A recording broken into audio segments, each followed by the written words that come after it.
3, 2, 1. How about we do it again? 6, 7, 4, 3, 2, 1. I think I farted. Okay, let's try one more I time. definitely. Ready? I can move you. Making review. Making review. Say 6, 6, 5. 5, 4, 3, 2, 1.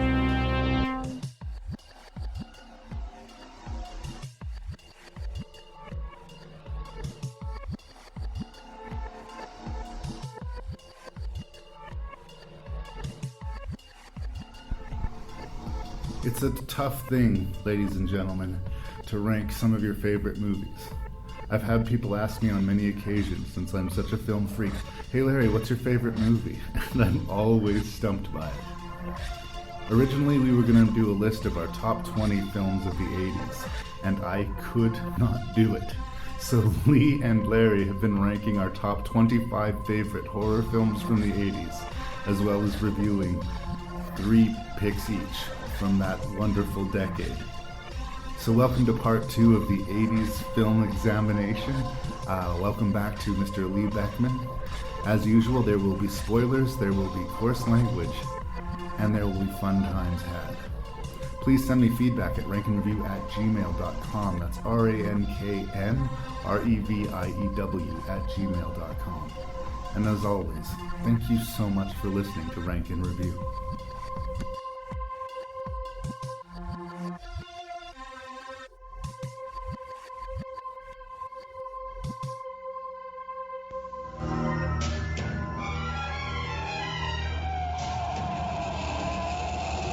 If it had a mind, you could reason with it. If it had a face, you could look it in the eye. If it had a body, you could shoot it.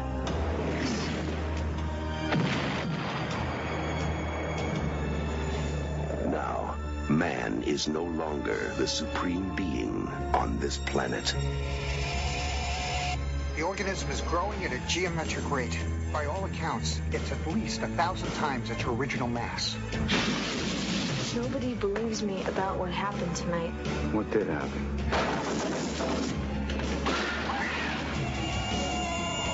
I want that organism alive. I think you pissed it off.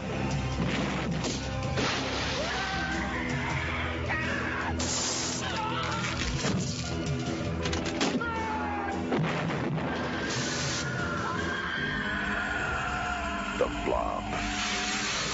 Terror has no shape. When I made my list of the top 25 favorite horror movies of the 80s, my original format, I sort of tried to cheat extra titles in by making ties. And I actually tied in my original form of the list, The Fly and The Blob. Because I think that they are kind of interesting in that they're both remakes. They both sort of put on full display amazing prosthetic effects that sort of were at the peak of their abilities in the 80s before they slowly got jettisoned in the 90s in favor of computer animated effects. And in both of those cases, not only did they make a remake that was far better than the original, but that I think kind of obliterated the original, sort of took a good concept and made a much better entertainment out of it.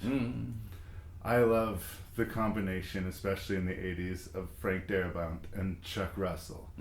Most especially Nightmare on Elm Street 3 and this one.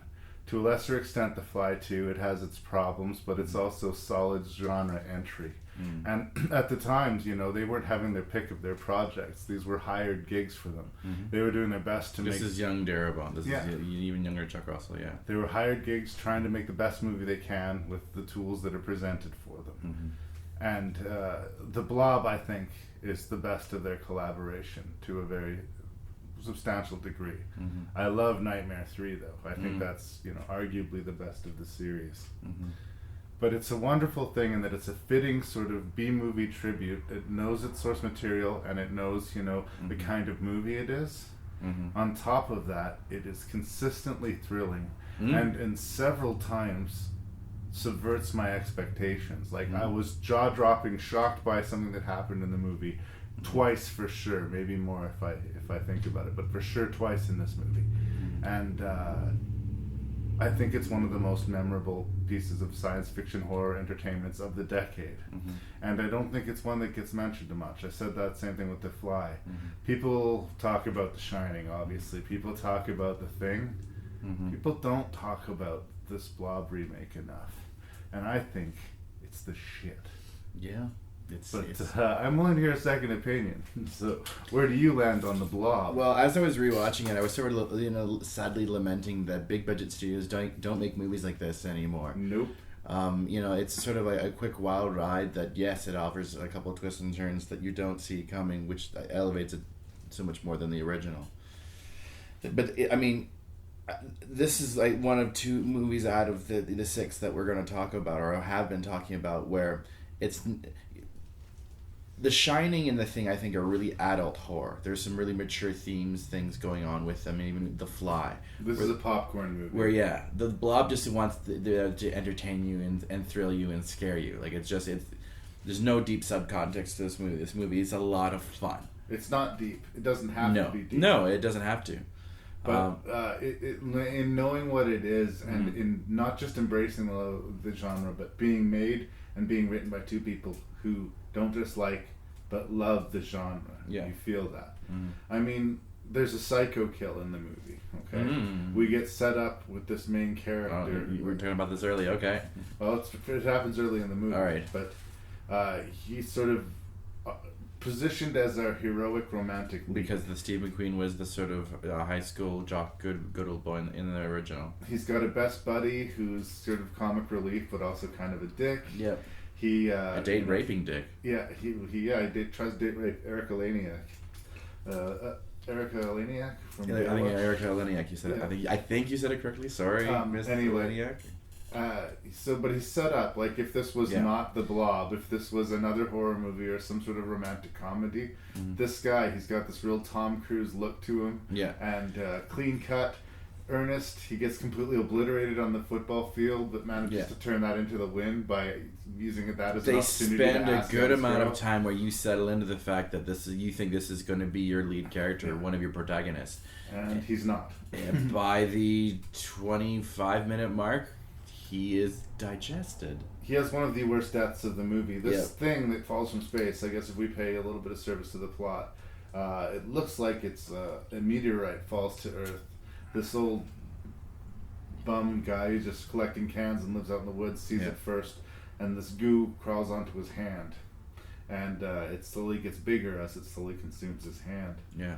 Our heroes end up going to a hospital for different reasons, and yes, our romantic lead goes to call the police to inform them that this old man has died. Yeah. And he is enveloped by the Blob. Yeah. And Shawnee Smith, who as Shawnee Smith, as it turns out is going to be our main character. Yeah. We just didn't realize it until this moment. Yeah. Walks in the room to check on Paul and sees him slowly being dissolved by this acidic alien-looking life form. Yeah. And she grabs him by the hand to pull him free, and manages only to save the top half of his arm. Yeah. The rest of him is consumed. He is and so ends the evaporated. first act of the Blob. So that's already the first 20 minutes, but you go, yay. I mean, at this point, you are introduced to totally 80s Kevin Dillon. Yeah, he's rocking a full Swayze mullet there. I really appreciate that. In the 80s, that would have been at least accepted. But in the 90s, it's sheer parody. It's a very 80s moment, and The Thing is a very 80s horror movie.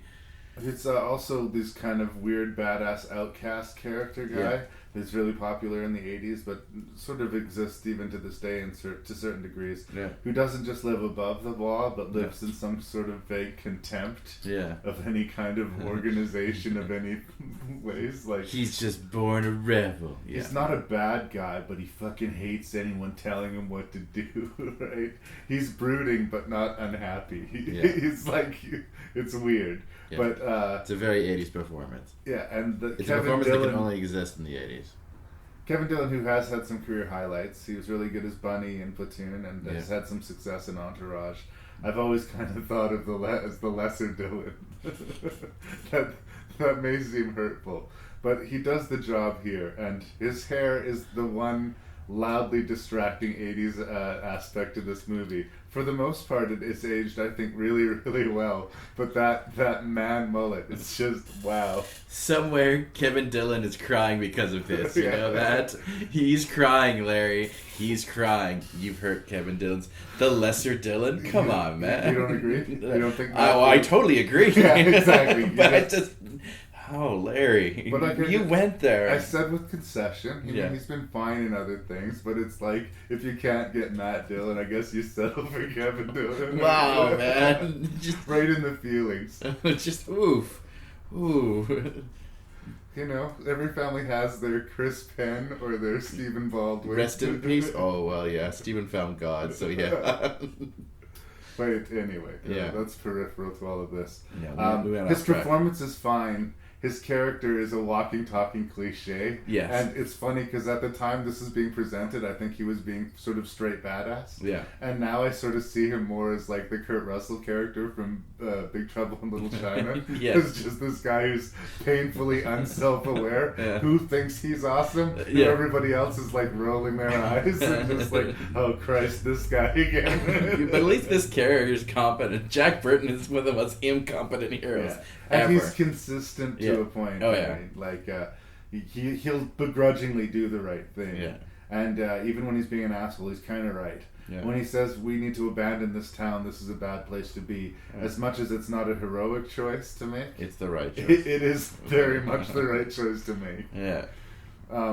Basically, Kevin Dillon and Shawnee Smith are the only two people who have really a vague understanding of what's happening in this town. Yeah. And by the time they get organized and have enough people convinced that something bad is happening, a good portion of this town that we were introduced to in the first very charming half an hour of the movie has been consumed by this blob in very memorable ways. Oh Lord, where do we begin? I think the sink kill is probably one of the best 100 kills of all time. So. Arguably one of the best kills of the 80s. Yeah, it's just brutal. Some poor dude who's ending his day after a long shift working in a fucking and you know his greasy life spoon sucks because he's been restaurant. working in that kitchen for probably at least a while. Yeah, end of the night, they're shutting down, he's cleaning up, he's shutting down the kitchen, and he volunteers to plunge the clogged sink. Yep. Reaches his hand into the filthy dishwater, only to be seized by the blob and have his body forced down the drain of the sink. And it's an impossible feat that is rendered with practical effects before our eyes. All I say is bravo, Mr. Russell. Bravo, Mr. Terrible. Like, this is hard R, too, right? The movie has had sort of a light, bouncy Gremlins poltergeist vibe up until this point. Yeah. And then after, the first kill with Paul is really rough, too. Yeah. But this one is where you realize, oh no, we're going to turn the taps on. Yeah. This movie's fucking red. And does he clog up the sink and more blood sort of shoots way up? Well, the pipes start bursting as his body's being forced down the pipes by the blob. And it makes a bigger mess, as it turns out. But, and to the people first seeing this, when the waitress walks into the back kitchen and sees these gangly legs sticking out of the sink and this fucking fountain of blood, she doesn't even know how to process what she's seeing. Like, what could have gone so horribly wrong with the sink that this would coming happen? back and like, what? Wow. Yeah, I think you see the moment, if you freeze frame it, the moment that her mind does snap a little bit, but it just doesn't last that long for her. Because only literally 30 seconds later she is then engulfed. Well, yeah, she also has a really good death. You know, she runs out to the phone booth to call her boyfriend or would-be love interest, who was interestingly played by Jeffrey DeMunn. Jeffrey DeMunn, who's a regular in the work of Frank Darabont, and who fans of Walking Dead will know from the first couple seasons of that show.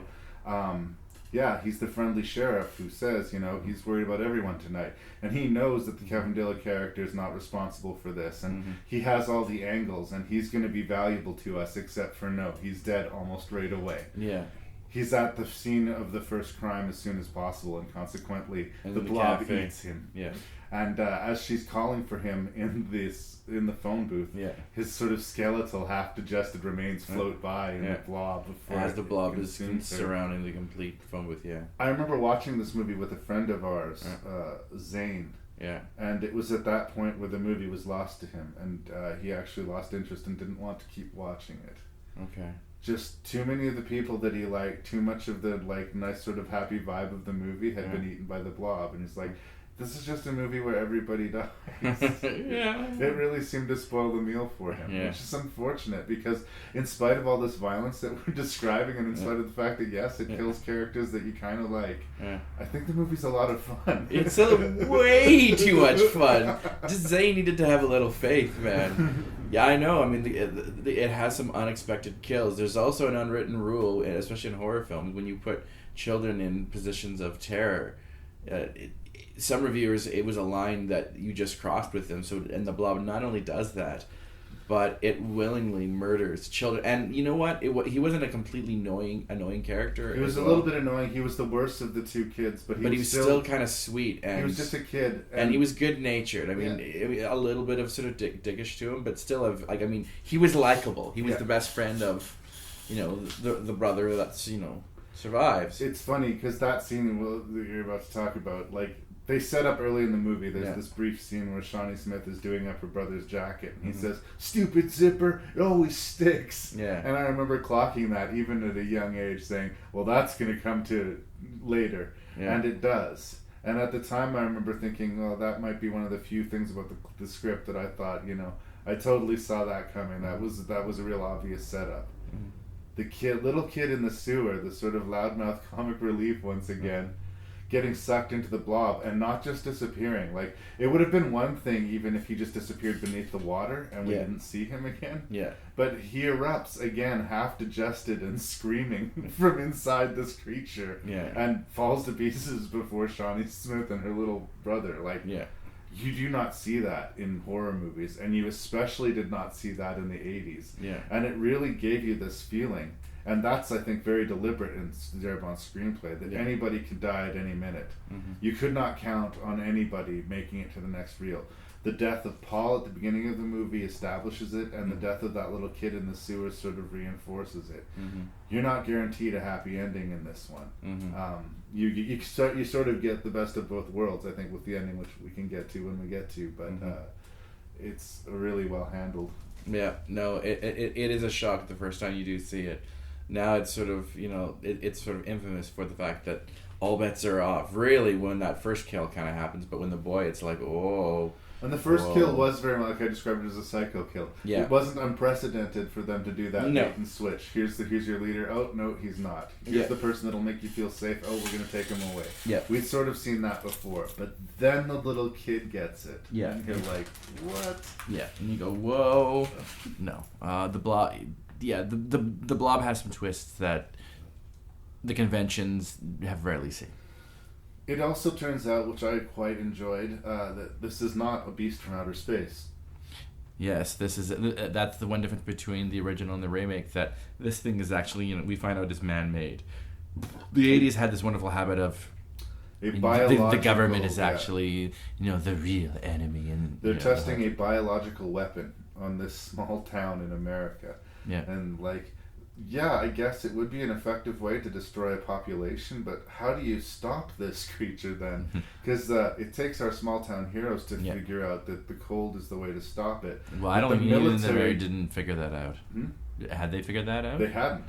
Well, they sure didn't behave like they did. All the military guys seem to do is shoot at it and throw grenades. Yeah. There's a wonderful scene where this one particularly badass character is about to get eaten by the blob, so he pulls all the pins on all of his grenades in some sort of I'm going to take you with me thing. The blob envelops him, and you see this very sort of sad little vaguely inside the Blob. It didn't win plays or show. Right? Yeah. He's just another piece of the Blob now. Yeah. In his head, he was sacrificing himself for the greater good, but in the end, even he's just that another. That backfired. Who's that actor that's also in RoboCop? I want to say is it Paul McCann or that, but that's not the right name. Oh, I can't remember the name of the actor, but He- I know he he- plays the sheriff who fucking hates Kevin Dillon. Yeah, and he gets marinated by toxic waste in RoboCop. He Yeah. was on ER for a bit. I'm kind of sort of embarrassed to know that, but anyways. He's a recognizable sort of got a Yeah, very he has a strong face. quite brutal death where they're sort of trying to hide away up in some church and they're putting things up against the door when the Blob has broken through and wraps literally around the back and chest of our character and pulls him on through and Yeah, he gets snaps bent his over back. backwards. Yeah. Yeah. And it was interesting because at that point he was sort of the last of the law enforcement left, and you kind of again thought, well, he's the last one left. He's going to redeem himself for being an asshole all this time. He'll have something to nope. He is dead as well. Okay, Yep. never mind. Yep. Darabont's got a mean streak in him. Like, if you doubt that, I mean, yeah, he made like some soft, fantasy movies like the Green Mile and feel good movies like the Majestic and Shawshank. Even Shawshank. But he also fucking wrote and directed The Mist, which probably has like one the of the most most devastating, brutal, nihilistic, dark evil horror endings ever. movies, at least on the North American side. It's just a cold, dark, bitter pill. Now, as much as like he there's shades of that in this Blob movie, he Yeah. still knows that this movie is busy being fun. Yes, it is a popcorn wild ride fun with some cheesy one-liners, and it is barely 90-some minutes. It's very short. It's in and out. Thank you. Paul McCrane was the name of the actor that you're talking about who played the asshole deputy who gets bent in half. Mm-hmm. I also wanted to mention Joe Sanaka. He plays Meadows, the evil doctor who's in charge of the experiment. Yeah, he was in that Walter Hill Crossroads movie.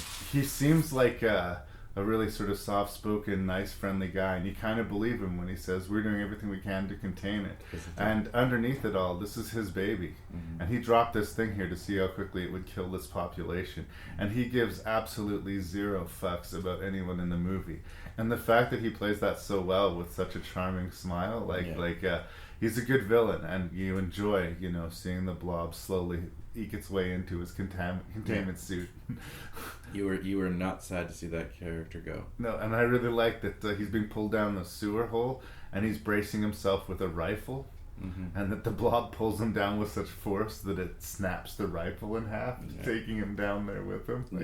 It's like trying to outswim a shark, this thing. You're not gonna pull yourself out of the Blob. Once it's got a hold on you, just dip your face right in and try and die as quick a death as you can, because you are fucked. Yeah, it's not a nice way to die.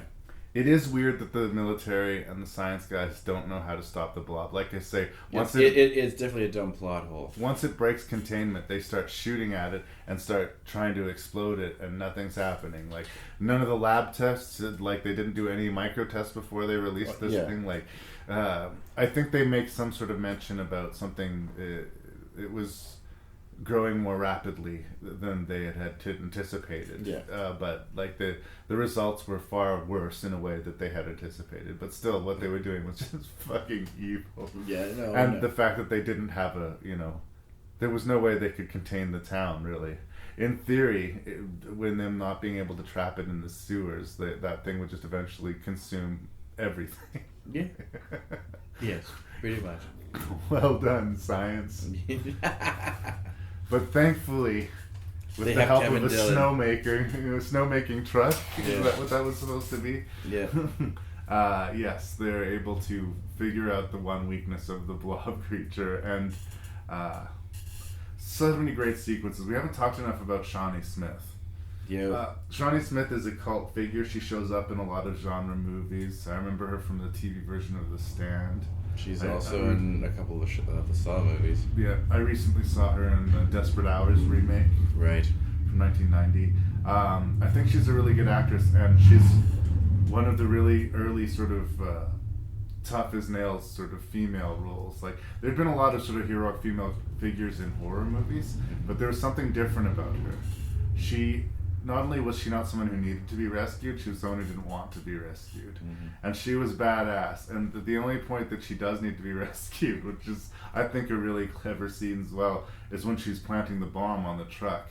She trips. She goes to dive off of the truck, and for the first and only time in the movie, she's slipped up by just something getting hung up. Sheer dumb luck. Yeah, and she ends up dangling precariously off the side of this truck. So Kevin Dillon has to come and save her. But it's such a great badass moment until that happens, and then it's like, fuck, dude, really? You were doing glorious work there. Yeah. I'm sure she was pissed she had to do that. Yeah, but it was so great because you did not expect that. Like she was doing so fucking well, right? The movie surprises you consistently, like I said. The special effects are goddamn amazing. Yeah. I think about a sequence that's set in a theater, one of the few things that sort of are direct homage to the original film. When the original Blob aired, the Blob, sort of melded over the screen. Yeah. Like all of a sudden it was in the projection booth and everybody, look out, it's going to get you in the theater, haha, cheesy sort of way to sell your movie. In this one, there's a loudmouth complaining about a slasher movie. They're clearly at a Friday the 13th movie, but they didn't have the rights to say Friday the 13th. Yeah. And this guy who's being a loudmouth is suddenly pulled out of his seat and consumed by the Blob. And that scene with the projectionist and his yo-yo, where he's glued to the ceiling, but still for some reason yo-yoing his hand. I'm like, wow. Impressive scene after impressive scene. I'm actually surprised you actually haven't mentioned the whole date rape scene done on, of course, Erica Laniak. Yeah, right. because that's quite a brutal kill. I mean, person completely deserved it as the one, but I feel sorry for the girl who obviously did nothing wrong. Yeah. And was slowly digested right before our eyes. Yeah. We already didn't like that character. He'd established himself as a dick, and like, you could see his whole little date rape kit in the back of the truck. Like, we know this guy's gonna die a bad death. So what I love about that kill sequence is it's your classic Lover's Lane setup, The guy's on the hill with his girlfriend, or in this case, this victim he's about to exploit. And shit goes bad. Only this time, instead of an axe-wielding maniac, it's this blob. It's a weird creature to call. It's like you call it a creature feature, but it's not really a thing that has a face or arms, or it's this like weirdly purple, translucent, throbbing virus mold thing that just gets bigger. Killer as it bacteria eats. In a lot of ways. So a lot of the effects are sort of the dissolving bodies and the effects that happen to people that are its victim, and it's quite nasty. And it's very visceral and sticky and real. It allows them to do some way over the top gore effects in a way that's strangely palatable. Palatable. It's downright gorgeous to watch. It's grotesque. It's violent. It's icky. It's disturbing. It's the Blob. In all the right ways. All the right ways. I know Hollywood has threatened once again to do another version of this. I've heard rumbles of this. Simon West is currently the director to make this movie. They even have a Hollywood name to it. They're talking about Sam Jackson, I'd heard. I think it might be, But Simon West, the man who did Con Air and The General's Daughter and... Well, it's been 30 years at this point since the Blob movie, I guess, if you want to keep the name brand alive, you want to do another one. But I do not envy anybody who has to follow this one up. Yep. I think that in spite of the fact that it has real stakes and real scares, it also has a bouncy sense of fun. Yeah. There's a ridiculous body count, but I don't feel like drained or upset by the movie. I am just constantly riding this roller coaster of, I don't know what's coming next, but I know I'm gonna like what's coming next. And it's just an underrated, I mean, not that it isn't a well-liked movie, but it's not remembered. It doesn't seem to have the crowd around it that some of the other 80s movies do, and that's one of the reasons I wanted to talk about it. The 80s, it's a weirdly timeless movie. Like I said, in Kevin Dillon's hair, I think it'll age well. It doesn't necessarily feel very 80s. Yeah. But when we're having a conversation of what are some of the more memorable horror movies of the 1980s, I want this to be part of that conversation. Chuck Russell doesn't get enough love for me. Doesn't get the love that he deserves, I think. I feel like I'm missing. I love this Blob remake, though. Yeah, the Blob's awesome. Blob's awesome.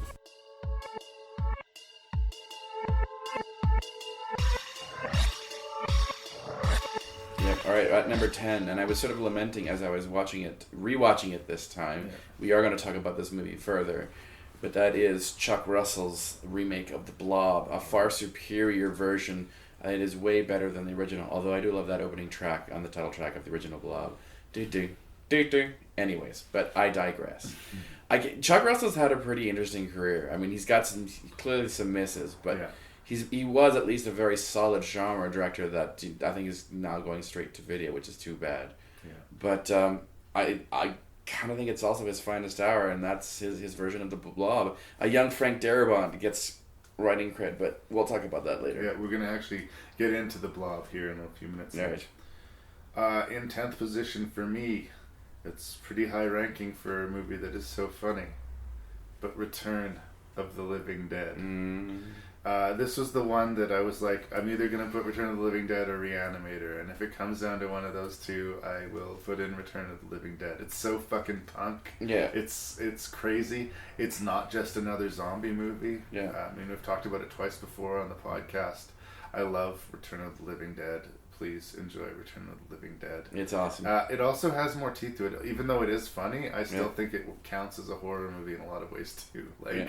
The deaths are brutal, and it doesn't all wrap up in a nice, neat bow at the end. Yeah. So, in 10th position, Return of the Living Dead.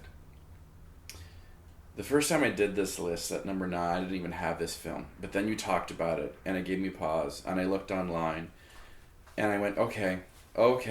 I mean, it has all the criteria of a horror movie. Once again, it doesn't terrify me. It more thrills me. And it is John McTiernan's Predator. Mm-hmm. I think it's his finest movie as well. And then this is a man who has The Hunt for Red October and Die Hard on his resume. So that's a pretty bold statement. Yeah. It has a homicidal alien essentially reenacting the most dangerous game. You could argue 12 Little Indians, but whatever. And there's lots of gore. And there are some suspenseful moments, if you will, but it's definitely like purely an action film. Yeah. Not once did I think Arnold Schwarzenegger was not going to come out on top. But this movie makes me grin from ear to ear every single time. No, and the more I thought about it, the more of a sort of shame I didn't put this on my list even higher. Yeah, you're fucking crazy if you don't think I have Predator on this list. Yeah. Again, well, I'll talk about it when we get there. But it's awesome. It's it's like boner. Yeah, it is like the 80s for me. I love the Predator so much. In 9th place, I have a tough thriller called The Entity. Yeah, isn't that interesting? Okay. It's Barbara Hershey is getting sexually assaulted and raped by a spirit. Yeah. And it's supposedly based on a true story. And it is a very slowly paced 80s movie, and I will agree with a lot of people will say this, that the movie kind of gets less good the deeper into it you go. Yeah, but when this movie is scary, it is really fucking scary. It goes in places that I didn't at first think it would go. I saw this movie way too young as well. It's because it's upsetting. It's the idea of the story is so upsetting that it's actually stronger than the movie itself. Yes, the idea alone is terrifying. Yeah. Just the fact that she's trapped. Well, I mean, we're going to talk about this again and really soon. Okay, so in 9th position for me, The Entity. Yeah, well, guess what's number 8 for me? Oh, there you go. It is The Entity. This movie is utterly terrifying. I've watched it again recently, and I mean, the first hour is way stronger than the latter half. Though when the latter half of this movie kind of doesn't quite save it. Right. And Barbara Hershey's so good in this movie.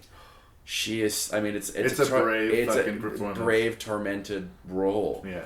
And I don't think not everyone could have do this movie. Like, there'd be some really talented actor, who I don't think could have pulled this off. She's so good in this movie. And it's a scary movie. It's a terrifying movie. A lot of these movies are horror movies, but they're more fun than scary somehow. Yeah. The Entity is fucking scary. It's got fucking teeth and balls. Yeah. So, yeah, good on you. Number 8 is The Entity. This movie is terrifying.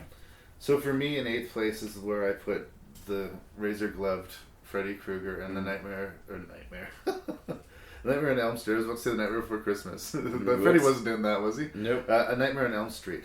But I'm going to actually, I wanted to include Wes Craven, obviously, in this list. But, I really should be putting A Nightmare on Elm Street 3 here. because honestly, in my mind, it's a better movie. But I have another one that we're going to talk about very shortly that is by the same writer-director. So we'll make this shout out to that later. But the Freddy Krueger ruled the top half of the 80s. He was culturally everywhere. Yeah. And he had his own TV show down. Yeah. TV shows, lunchboxes, anything you can think of. It was, comics. The impact culturally is undeniable. Yeah. The last act of the movie is arguably a mess, and I think that if you watch part 1 and then part 3 and ignore part 2 entirely, you have kind of more of a complete story between the two of them almost. Yeah.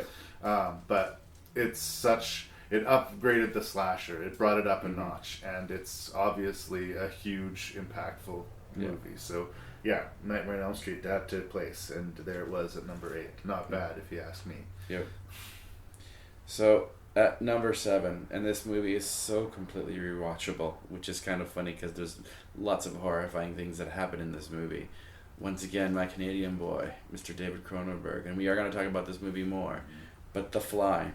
The Fly's so good, especially what not only Chuck Pogue did to the story, but what David Cronenberg did to the story and came together and made a really tragic love story. You do like these people very much, and what happens to them is both equally sad and scary. And it's there's so many layers to this movie that I enjoy. I mean, it is a monster movie. Yeah. It's a bug movie. But it's also a love story. Yeah, and it's so well done by these two. Yeah. Well, we're going to talk more about The Fly, and it's going to show up on my list, too. Yeah. My 7th position is the remake of The Blob, another movie that we're going to be talking about. Yeah. Chuck Russell and Frank Darabont, I think, were a pretty good combo. They made the sequel to The Fly. Yeah. They made what I was just talking about, Nightmare on Elm Street 3, and this, I think, their finest hour, at least in the 80s, was The Blob is so much fun. I mean, it's got some and some tense moments with the Blob lashes out. A lot of people don't make this one. It's not one that shows up on a lot of people's favorites. There's some hate 80s. for this movie that I just don't quite get. I love it. I love it. I know that, Kevin Dillon's got a full Swayze rocking. Oh, it's probably one of the most 80s performance in the 80s. But the movie is so much fun. So we'll get into it. But in 7th position for me, and this was another one of my ties, by the way, ones. We'll talk about that when we get to my number 6. But in 7th position for me, I put The Blob. Okay, well, I understand. I love The Blob. Yeah. And I was just sort of lamenting, they don't make movies like this anymore, at least by big studios. Yeah. I kind of wish that at one point they just sort of invest and make a good old-fashioned creature from space, coming to Earth monster movies, because they just don't do them anymore. Anyways. They don't make them like that anymore, damn it. The number 6, I have the highly entertaining... somewhat pornographic Return of the Living Dead. Nicely placed, man. That's ranking high. Yeah, I love this movie so much. This is another movie that makes me grin from ear to ear. Totally exploitive. Completely wonderfully giddily 80s and insane. I love the two characters, both the young man and the one who's teaching him on the night. What are their names? The young man and the... Oh, Freddie and... Shit, why are you doing this to me? I've seen Sorry, it 1,000 times. Exactly. Which is why I'm... Bert. Yeah. Bert and Freddie. Yeah. That they make the whole movie for me in a lot of ways. And it has Tar Zombie. How can you not have Tar Zombie in the top 10? Anyways. Nice. So again, I had this sort of as one of my tie spots. So sort of sharing originally this slot with The Blob was the remake of The Fly, the Cronenberg Fly. Yeah. Both of them great remakes in of themselves, and both of them amazing sort of displays of what prosthetic effects can really be used for in a way that just doesn't happen anymore. Again, these kids today are too reliant on their computers. I think that the honest truth is that the best way is to meet it halfway. Have prosthetic effects on set, and then use the computer to augment where needed, But, for Cronenberg Fly, we will get into when we review it, but in 6th place. Everything about you is changing. Oh, no. What's happening to me? Am I dying? I want to know what's going on. What does the disease want? It wants to turn me into something else. Oh, no. A fly got into the transmitter pod with me that first time when I was alone. Don't go back to it. Could be contagious. I'm afraid! Don't be afraid! No. Be afraid. Be very afraid.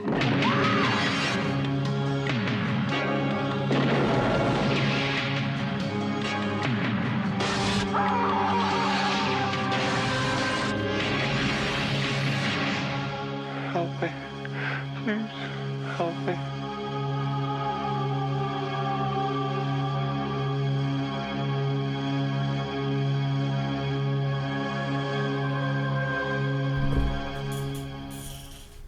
So we've talked about The Fly before on the podcast. Karen Giese and I discussed it in episode 3, which is still one of my favorite episodes, Frank in review. I think it's the first episode that clicked completely, where I wasn't super awkward as a host, and where Karen sort of debuted and established herself as a fantastic guest. Yeah. But in all my excitement of that episode, and we did an okay job on it, we kind of did short shrift on this Fly as far as reviewing it. We talked for less than 10 minutes. Basically went on about how the prosthetic effects were amazing, the love story and the psychological depth made it a much more meaningful monster movie, and it kicked ass. And all of that is true. I'm going to reiterate all of that now. But I think that a lot of times when people are thinking of what are some of the best movies of the 80s, or especially those horror movies of the 80s, this one sometimes gets missed. And that's why I don't mind reviewing it again and talking about it again, because there's people out there who love monster movies, who love horror movies, and who haven't seen this movie. And the idea of that happening out there really blows me. If you love creature features and have not seen Cronenberg's something is wrong Fly, with you. You're missing out. Yeah. You're missing I out. almost feel sorry for you. There's other movies with as impressive, perhaps, special effects in it made in the 80s. Yeah. But as far as level of ick, as far as amount of scenes that make me go, holy shit, The Fly just wins. It might even out Yuck Day of the Dead as far as that's just that's a bold statement, but like, okay. It's not just the violence, but like how it's portrayed, and like how Cronenberg does not mind lingering on it. In fact, he seems to enjoy it. You know, Rebels in it, but when a biker gets his arm broken during a arm wrestling competition, he kind of celebrates that compound fracture. Jeff Goldblum and Gina Davis, who were bumping uglies at the time, teamed up with Canadian cult filmmaker David Cronenberg to do a remake of a amusing, but if we're honest, not that great horror movie. Yeah, called they The improved. Fly. They improved on the story in so many ways. It's kind of scary. In the original movie, the transformation is basically the scientist gets a huge bulbous fly head, and the fly gets a tiny an arm, and the fly gets a tiny little human head. Yeah. And it's kind of more funny and amusing than anything else. Yeah, where they literally have this sort of rebirth and then deconstruction of Seth, who then, evolves into Brundlefly, if you will. And it seems to fit so comfortably with the Cronenberg aesthetic, right? Yeah. This is coming off of things like Videodrome, but entering and into he's coming off the sort of so reception of Dead Zone. But it was financially well received, and this is sort of his more commercial phase. He was getting a lot of recognition for his work, but not a lot of money. It was his highest grossing film. Yeah, so all of a sudden he starts Still making is to this day. Dead Zone and The Fly, which are very commercially accepted films. And they're still Cronenberg movies, I would argue, but especially The Fly. Mm-hmm. The sort of psychological transformation being made very horrifyingly physical is something that we see in a lot of his movies. Yes. This is just in a creature feature aesthetic instead of an art house sort of David Lynch kind of aesthetic. Yeah. And as you know, that's the aesthetic I will prefer. Yeah. I will much prefer to watch, Jeff Goldblum morph into a fly slowly over the course of a movie than to watch, I don't know, Elias Koteas lick somebody's scar tissue in Crash. It's just... they both have their qualities, but I appreciate one type of kink more than the other.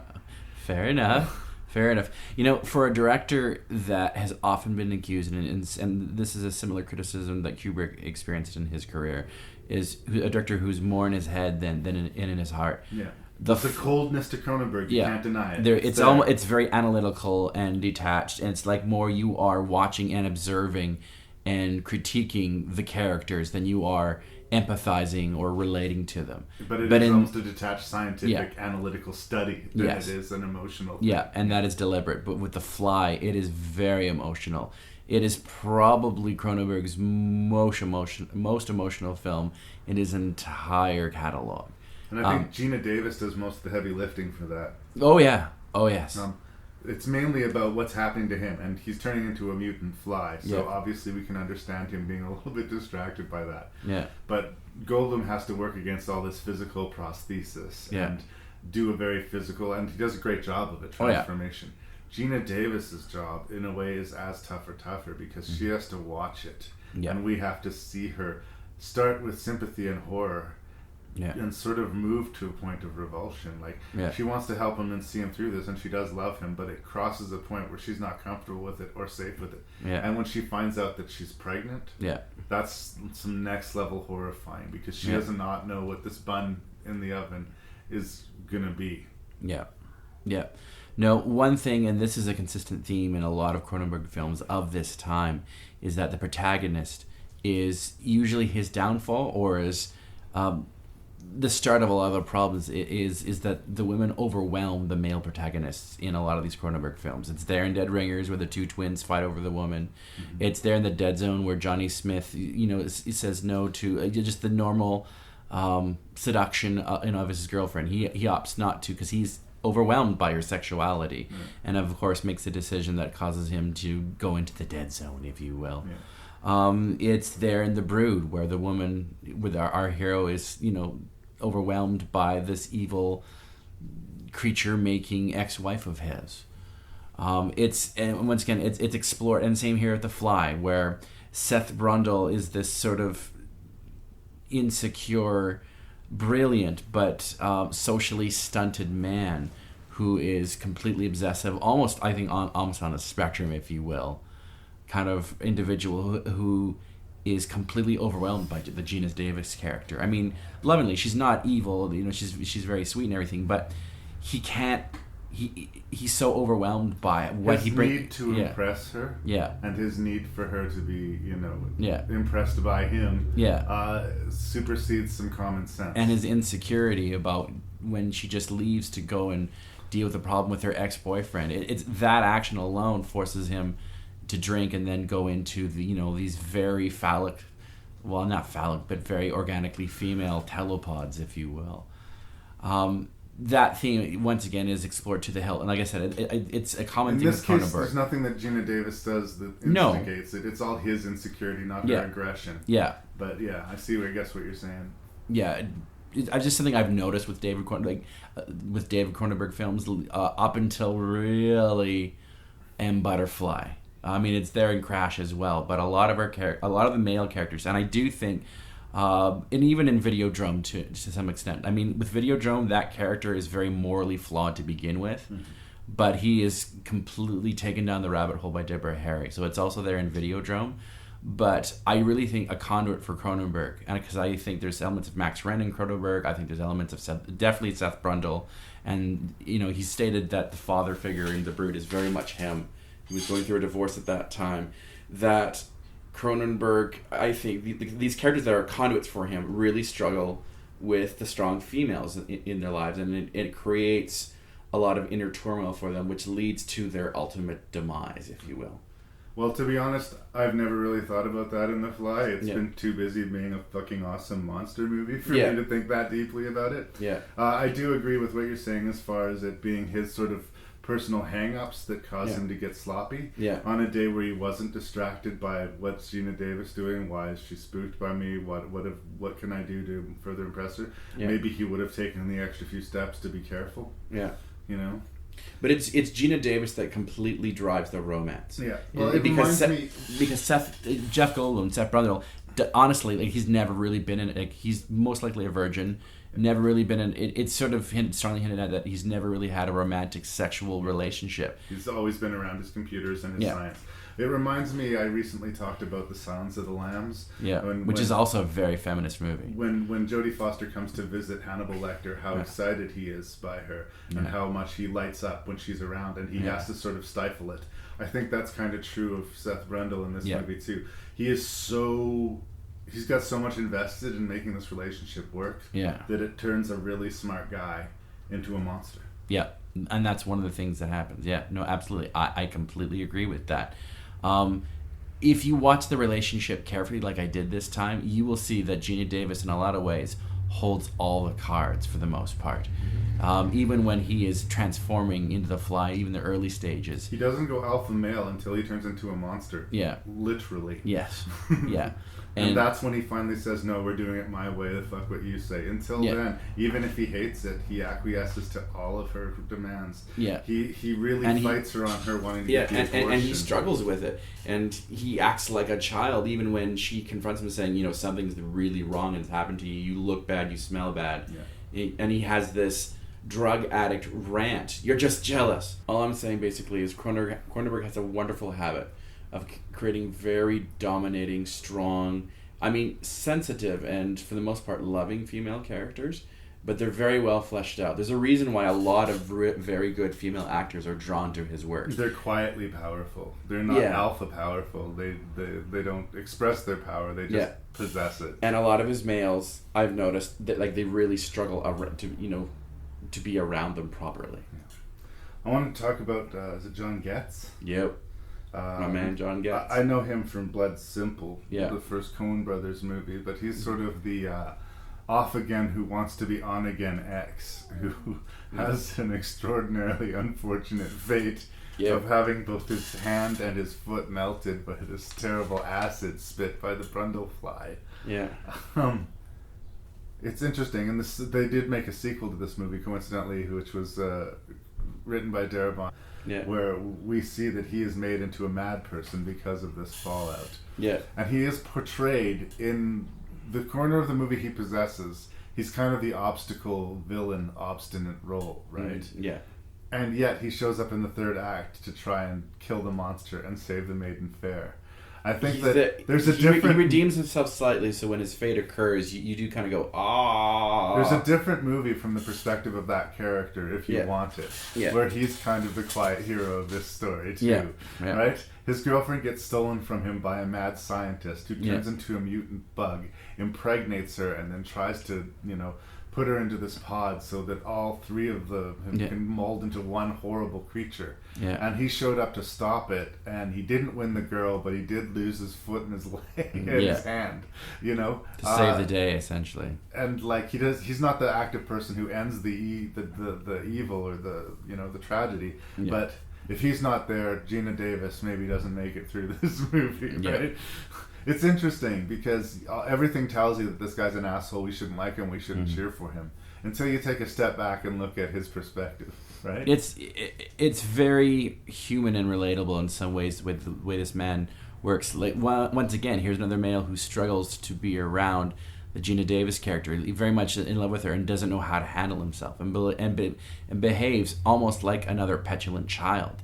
Both Seth Brundle and what's the John Getz character's name? I can't remember his name right now. Anyways, they both act like petulant children around this Gina Davis character. They're in the schoolyard when this girl is involved. And she bounces from sort of one insecure relationship to another in a lot of ways.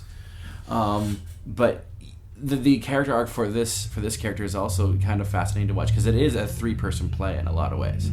The majority of this movie takes place in the warehouse of Seth Brundle. It's also very operatic in its presentation, from the music by Howard Shore.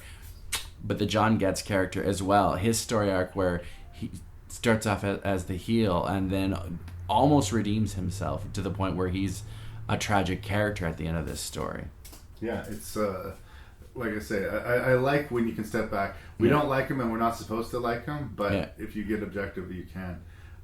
There's a sequence in this movie that has always troubled me because, again, it's not one of these movies that I saw too young. I think I mentioned it when we did the review before, but Gina Davis has this anxiety dream about giving birth to this larval creature. This larva, and the doctor that delivers the baby is played by David Cronenberg himself, who didn't want to do it. But that image of this writhing creature being removed from this woman's body. I'm not a woman, but as a man, that freaks me out.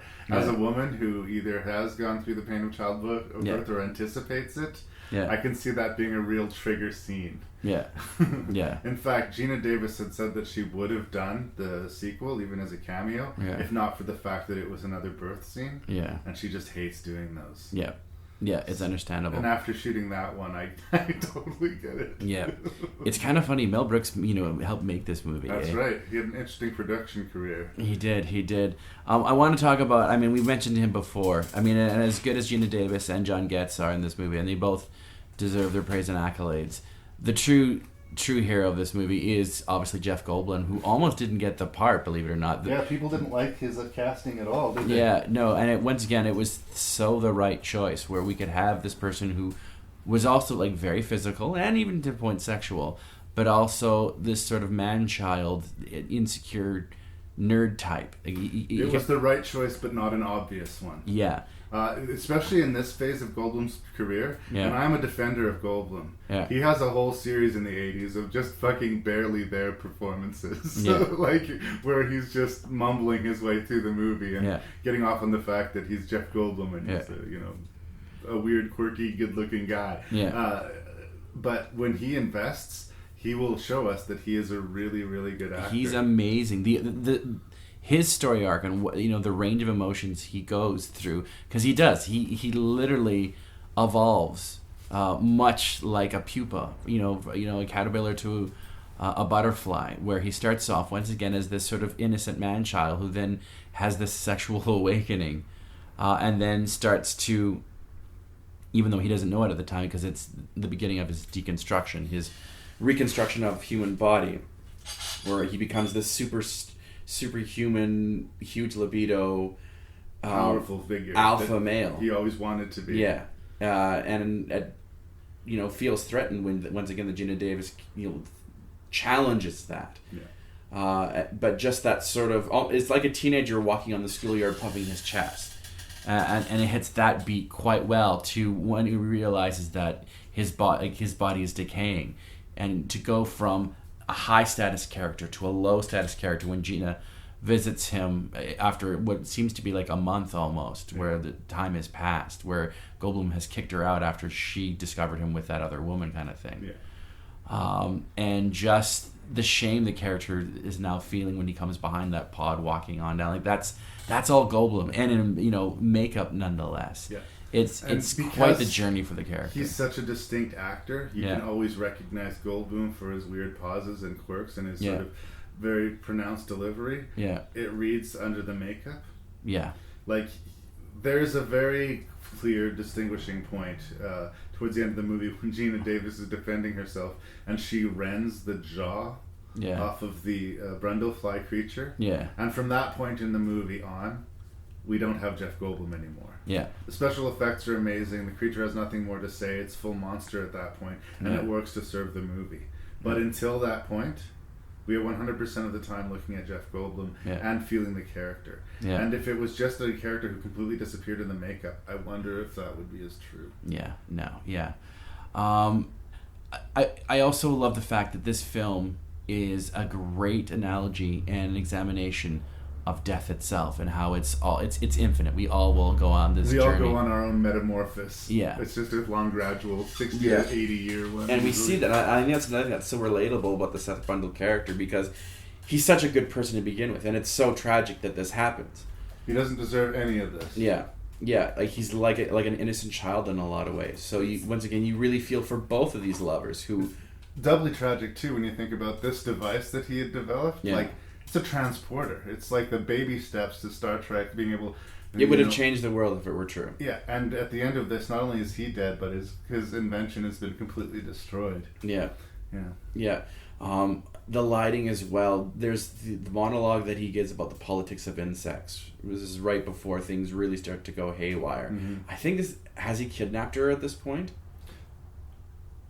No, she tells him that she was going to tell him that she was pregnant. Right. I think in that scene, and there's that shot where the moonlight hits him, and he gives that brilliant monologue. And Cronenberg, who as a kid wanted to be that kind of scientist that works with insects. There's a name for it. Entomologist, thank you. And it does this great monologue about the politics of insects and how some use them as slaves and whatnot. That, I think, encapsulates a lot of what that character is thinking at that point of time. It's such... And not enough credit gives to how good that monologue really, really is. And it's a great beat, once again, by the Seth Brundle character. It's another classic case of a movie being way better than it has any business being. Yeah. Like, sure, David Cronenberg wants to do a remake of The Fly, and you got Gene Davis and Jeff Goldblum. For sure, I'll check that out. That'll probably be a good time. And that's it's actually going to be one of the best movies of the 1980s. And that's what he added to it. Like, apparently the Pogue script had the physical reconstruction of the man into the fly, the gradual reconstruction. That's Pogue. Mm-hmm. What Cronenberg did was but it was a husband and wife, where Cronenberg wanted to see the relationship, in its incubation to its growth till its tragic end. All of that was Cronenberg's idea, and it's such a brilliant choice. It could have gone awry really easily, and if you watch the edition I have has a really long, almost 3 hours of documentary on the making of the film. There's 2 scenes that almost happened that I think would have really hurt the movie. Yeah. There's a scene where he does the first pass experiment on the baboon, and it's turned inside out, and he beats it to death to put it out of its misery. Yeah, I remember that. And the scene was so awful that people had a hard time stomaching it. And it made us all of a sudden see him as a mad scientist instead of this guy who was falling in love with someone. Yeah. That he would subject an animal to that, and that he would be able to bludgeon it like that and not be affected by it. Yeah. And it was the right choice to remove it. Yeah, it was righteously cut. Like I said, that could have steered the ship in the wrong direction. Yeah. It's funny how one little scene could have really changed how we felt about that character. Yeah. But the other thing that could have really killed it was the original ending, which would have seen, Gina Davis and John Getz sort of together and recovering after the ordeal. Yeah. And we see inside her womb that she's kept the baby. Yeah. And that the baby is a butterfly. Yeah, that's... Nope. Yeah. Nope, nope, nope, nope, nope. Yeah. And that was shot. Like, they actually did a pass on it. Yeah. And that would have really been a game changer for me, seeing that. Like, that doesn't make sense. Even if it was going to turn into a butterfly, it would be a worm first, at least. Like, I thought it was her nightmare to give birth to a worm. Like, she'd been resolved to have an abortion until she saw the complete monster that the father of the baby became, and then after seeing that decided, nope, keeping it. None of that makes sense, and it was almost in the movie. Yeah. Like I said, a little bit to the left or right, and you've got a not great movie on your hands. But because everything was handled so precisely, game cast, amazing prosthetic, sticky special effects that hold up to this day. Oscar-winning makeup effects, actually. Amazing. Still amazing. One of the few horror films that has ever won an Academy Award, and righteously so. Absolutely. What was it up against? I would love to see what would have beat this for best special effects. I don't know. I know. They're so good. The scene where he opens up his medicine cabinet and he's got the different body parts that have fallen off, obviously, throughout the week or weeks, and you're just like, whoa. Seriously, if you have a easy gag reflex, you were gonna have problems with this movie. The vomiting of the acid, that's how he eats food. Teeth falling out of his mouth, fingernails being pulled out of his hands. Yeah, no, like this movie, it's an endurance test at one point. It really, really is. If you have a problem seeing body fluids and icky things that go bump in the night, you will have a hard time with this movie, and rightly so. But it's once again one of the reasons why this movie is so choice and so good. I don't think it's Cronenberg's finest hour. I think there's a couple other films. It's probably close for me, but it's up there. It's for one of the movies that he sort of, in a way, is one of his most commercial and mainstream. Yeah, I still think it's up there with some of his very best work. Oh, it's one of his best of his works. I would just put a couple of films that were more ambitious and at least I think executed just as well. But The Fly, what he added to it was so good. The fact that they decided to really focus on the reconstruction of the evolution of the human body to an insect body was such a great idea. And it's not so different from the original. It's not that they met the promise of the original. It's that they so over-exceeded the original as to obliterate it, really. Yeah. Like, as far as I'm concerned, there is no other Fly movie. Yeah. And it would be a hard one to top. And it's so operatic as well. Like, it is a lot of melodramatic in some sort of ways with the music.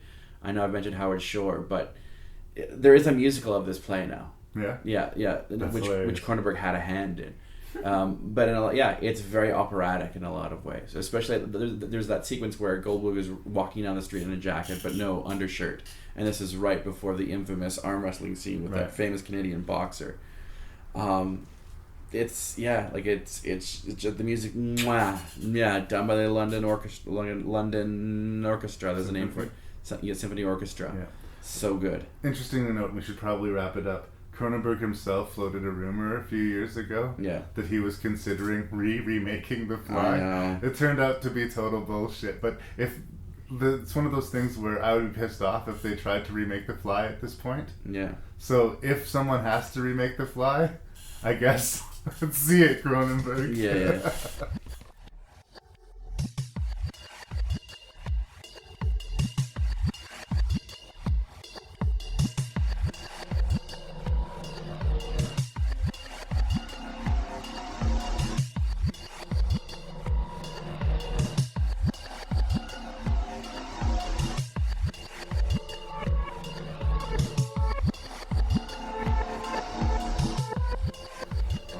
Top 5 time, brother. Here we go. Oh, I guess it is my turn. Right. At number 5, I have the wonderfully giddy and slapstick brilliant. And really, like, this movie is a marvel to look at. When you realize this is pre-CGI and all the camera tricks that really, like, simple tricks in a lot of ways, like speeding up the film, the speed of the film, if you will. But Evil Dead 2. This movie is glorious, and I think the first hour is brilliant. It sort of tails off a little bit in the last half hour, but I think that's one of the most slimiest movies I've ever seen. There's lots and lots of slime in this movie, and Bruce Campbell is the shit. Yeah, he's awesome. But there you go, Evil Dead 2. There was only room for one sort of funny movie in my top 5, so Evil Dead 2 didn't make it to it. In 5th place, this was another one of mine that was originally a tie, so this may be artificially high. In 5th place, Arnold Schwarzenegger versus Predator. Yeah. It is a big, dumb action movie at its heart, but the creature design, the idea of this alien that comes to Earth as a game planet to just hunt the most badass game it can find, is really, really strong. I love the design of the creature. I love how macho and badass the movie is. The score kicks my ass. Like, I have a lot of love for Predator. It's a little bit artificially high. Again, it was sort of being matched with another science fiction movie, which I'm about to talk about. But first, we need to hear what your number 4 is. Well, before I get to number 4, I'm glad you mentioned Predator. I mean, this movie is so reeked and marinated with testosterone that my number 4 film that I will very hopefully quickly segue into also has so much testosterone that people like that Chad Bono person didn't need to have that surgery. They just needed to watch this Predator, and then the next film we're going to talk about maybe 3 times over, and you would just grow a pair of testicles. Boom. Because it's comedically so over the top testosterone. I could understand why some women would find this movie too much to watch. Yeah. And it is very 80s. But yeah, Predator is awesome. But the next 4, that is also utterly terrifying, but also extremely macho machismo. But then in a lot of ways it's not, because these macho people get smacked around very quickly. And that is, I think, James Cameron's finest hour. And I do love some of his other movies, but his Aliens is utterly terrifying. It's intense. Once the Marines realize they are over their heads and when they're first attacked, that movie is tense. And like, even it was too much for Roger Ebert in the day when he first watched this movie. This is the first time so far in the list where we have the same movie ranking in the same place. Yeah. And I suspect not the last. Yeah. But Aliens is my 4th position. I sort of tied it up with Predator, as they're both kind of maybe science fiction movies, and they're both very, very macho. But they're very actiony. If I have to say which one's better than the other, Aliens is the better movie than the 2. Well, here's the thing, though. I mean, awesome. I've avoided this question for a while, because at some point you do kind of have to have the question of which is the better horror movie, which is Ridley Scott's Alien or James Cameron Aliens. I find some things... Ridley Scott's the scarier movie, but Aliens, I think, is just the better one. I think Aliens is so insanely intense. Yeah. I mean, you've got one of... Well, I don't want to get too much into it. Because we're going to review Aliens. But Aliens is so tense, and there's so many classic scenes, and it has one of the best lines of the decade. You know, catch lines, if you will. Aliens, I don't know. I finally came to the agreement that Aliens is the far superior movie to Alien. I love Alien, don't get me wrong. Right. I think Alien is a great sci-fi horror movie. It's a scary movie, but Aliens is so well made and so well, acted. But there you go. Third place, top 3 time. Yeah, here we go. This isn't the only time Stephen King was on this list, was it? For me? Nope. I had Pet Sematary, remember? So, yeah, I have the Stanley Kubrick masterpiece. Epic. It's 2.5 hours. Very hypnotically slow burn, but also utterly, primarily terrifying. And that's Stephen King's novel. Stanley Kubrick's homage more than adaptation. The Shining. Nice. The Shining is number 3. Well, we'll talk about it more. But we're going to review the Kubrick masterpiece as well. I'm surprised to say, but we do not match in our third position, so I will apologize in how much we are disagreeing. Okay. But ridiculously high, some will argue. Too high, many would argue, but I will sit them down and tell them why they're all wrong. In third place, An American Werewolf in London.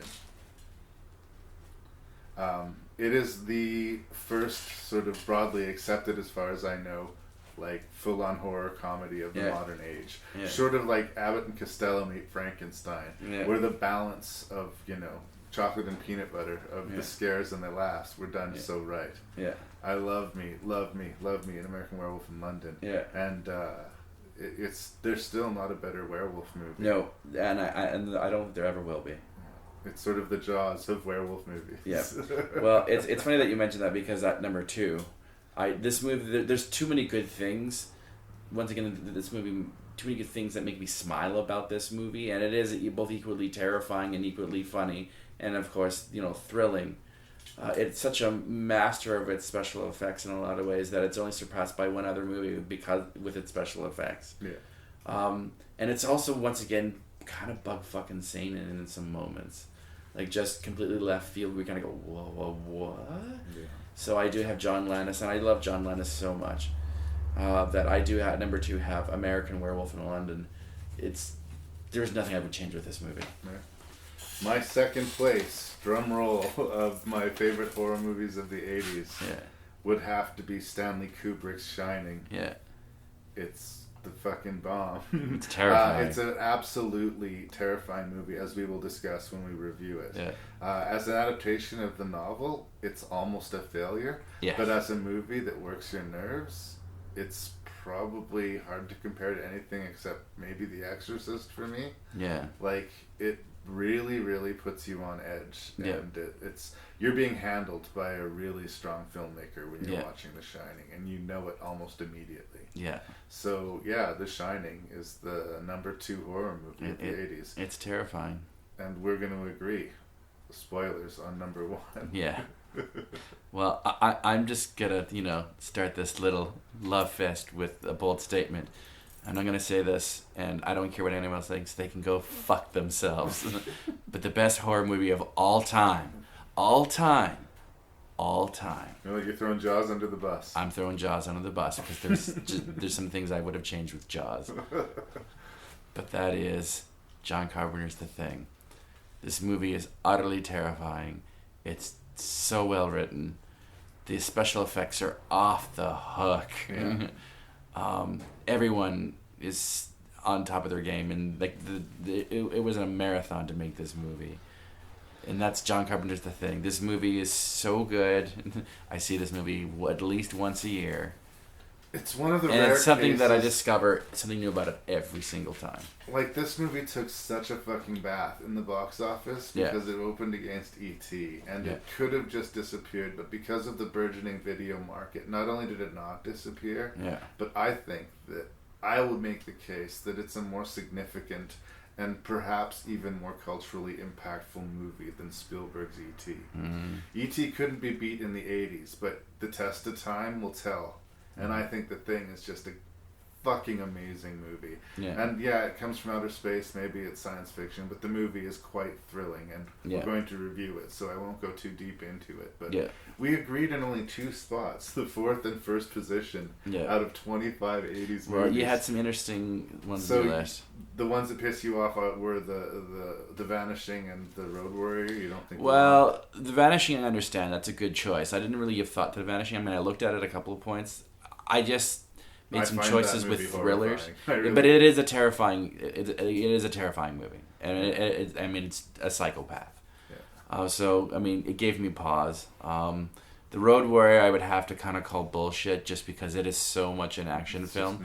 But I do have both Predator and Aliens on this list. Yeah. And let's be perfectly honest, I don't think Predator's all that terrifying. It's thrilling. And I think if I had the list to do again, those two slasher movies probably would slide down the scale a bit. Mm-hmm. I haven't seen The Burning. I was trying to represent for the slashers of the 80s aesthetic, and originally it was a tie, so I would have, maybe had one of those movies instead of both of them. But and Predator's probably artificially high on the list. Yeah, I love it, and it's of the world of Aliens. But if you put Aliens and Predator next to each other, Aliens is just clearly the better movie. Yeah. But, for the most part, and I did sweat this list. I really did spend some time trying to figure it out, and I made hard cuts. Like not putting Day of the Dead on the list really kind of kicked my ass, and not including any Friday the 13th, even though I love Friday the 13th, kind of kicked my ass. But like I was worried that we were going to be repeating the same movies to each other over and over again. We clearly did not, and that between the two of us, I didn't want some obvious glaring miss, which I'm sure will happen. Someone's going to write rank and review at gmail.com, and they're going to tell us, how in the fucking world did you not include, I don't know, Waxwork or Cujo or Witchboard? Name your poison. Yeah. There's a lot of movies that could be on this list to the left and right. I'm a really big fan of Angel Heart. Yeah, Angel Heart's good. I toyed with having that on the list, but it was a really strong decade for horror cinema. Yeah. So I think list success. Shall we move on? Yes. How would you know if it was really me? Somebody in this camp ain't what he appears to be. Right now, that may be one or two of us. By spring, it could be all of us. If it takes us over, then it has no more enemies. Nobody left to kill it. And then it's won. There's a storm hitting us in 6 hours. We're gonna find out who's who. Nobody trusts anybody now. Bennings was right there, Mac. I swear to God it had a hold of him. There was one of those things out there trying to imitate him, Gary. You gonna let him give the orders? I mean, he could be one of those things.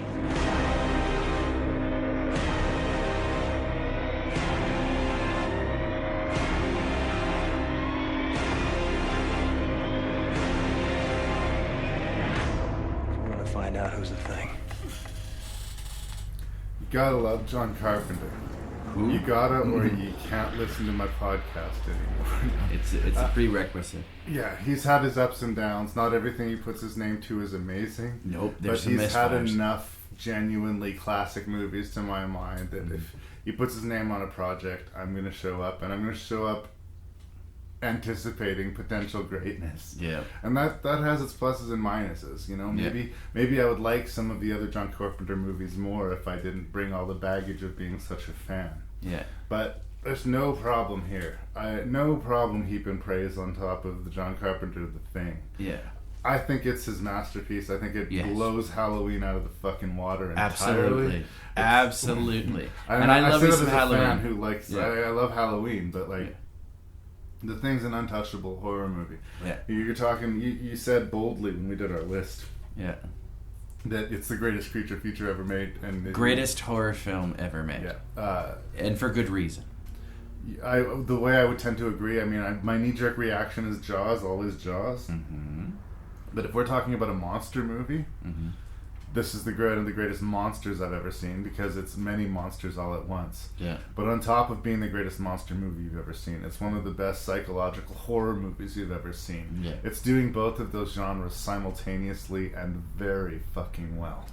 One of the things that makes The Thing, I think, a better horror movie, maybe not a better movie, but a better horror movie than, say, Steven Spielberg's Jaws, is that the idea, the conceit, and the execution of the creature itself, the monster itself. You talk about the shark in Jaws.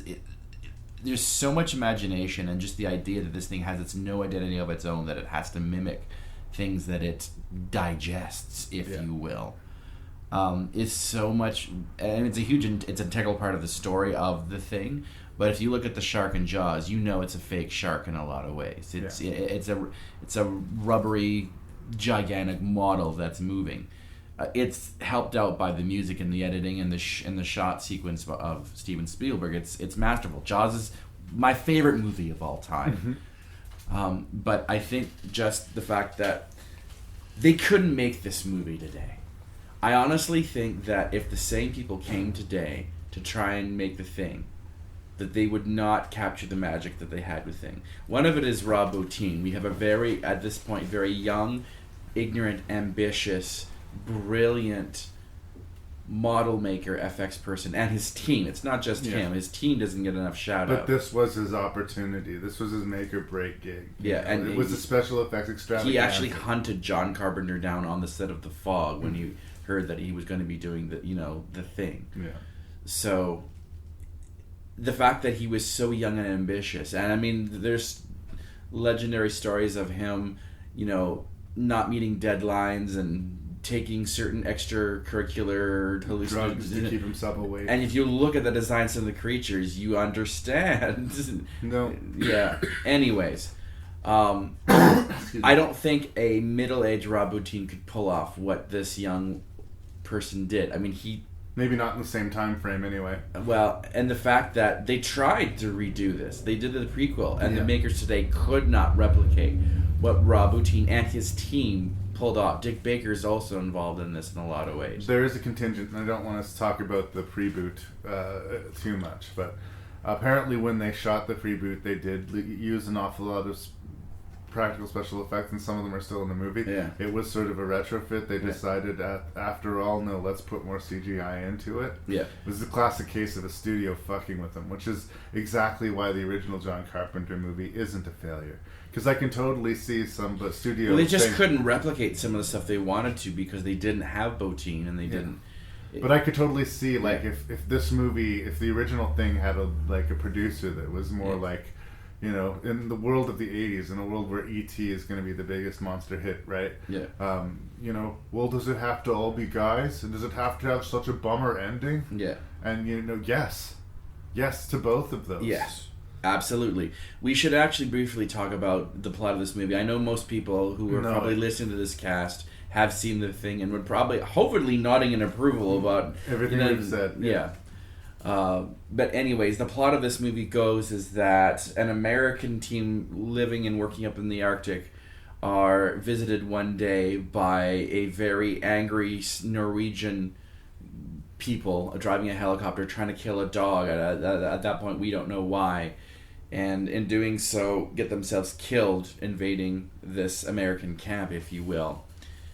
Things go from worse when they soon realize that the dog that they have welcomed into their compound is not actually a dog, but a thing from another world, and it has the power to replicate. And they soon realize that not everyone is who they seem to be. Mm-hmm. This Thing is a glorious exercise of a couple of things, both of the splatter genre and of the thriller genre.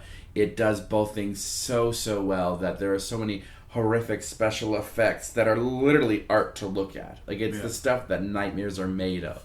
And it was all there on set for the actors to react to. It was none of this blue screen, here's a tennis ball to where its eyes are. No. It's all tangibly real on set. It's such a celebration of practical effects.